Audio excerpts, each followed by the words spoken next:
이석증이 있어서 치료를 받았는데요. 치안술도 했고요. 그런데 계속 어지럽더라고요.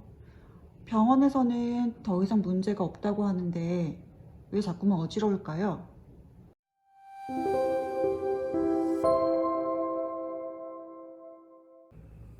이석증으로 치료를 받으시고 이석 치환술도 했는데도 계속 어지럽고 병원에서 검사를 해봤더니 문제가 없다고 하셨는데요. 그렇다면은 처음에 어지러웠을 때랑 지금은 어지러운 양상이 좀 다를 가능성이 높겠네요. 아마 처음에는 이석증이라고 진단을 받았다면은 그때는 좀 심하게 어지러웠을 것이고요. 지금은 막 빙빙 돌고 이런 건 아닌데 머리가 뭐 꽉 차는 것 같거나 멍하거나 눈이 많이 피곤하거나 걸을 때 한쪽으로 쏠리는 느낌이 들거나 또는 바닥이 딱딱한데 푹신한 것을 밟은 것 같다거나 아니면 가만히 있는데 순간순간 짧게 어찌한 느낌이 나거나 이런 어지럼증 양상으로 나타날 가능성이 높습니다. 처음에 이석증으로 진단받았다는 것은 귀에 있는 이석이 빠져서 세방고리관이라고 하는 곳에 들어가 있었다는 것이고요. 그때는 이 세방고리관이 움직임에 대한 센서이기 때문에 센서에 불순물이 들어가 있기 때문에 내가 어떤 움직임을 하냐에 따라서 꽤 심한 어지럼증을 느끼고 심하면 토할 수도 있습니다. 근데 이석증은 이석 치환술을 통해 대부분 제거가 되고요.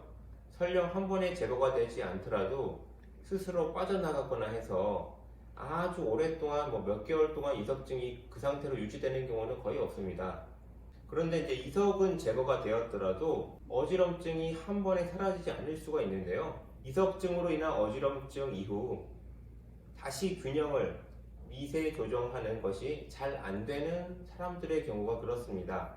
비유하자면 저울이 있는데 누가 탁 쳐서 막 흔들리다가 다시 0점을 잘 찾아가야 되는데 이게 미세하게 안 되는 경우라고 보시면 됩니다. 이것은 어느 한 특정 부위의 문제라고 할 수 없고 뇌를 비롯한 중추신경계와 여러 가지 센서들의 조화가 잘 안 맞는 기능적인 문제입니다. 즉 현재로서는 전정기관이 고장나 있는 상황이 아니기 때문에 검사상으로는 나타나는 게 없습니다.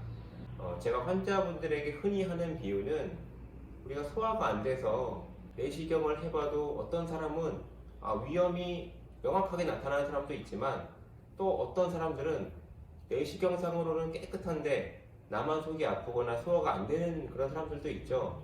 즉 위장 기능이 떨어져 있는 것입니다.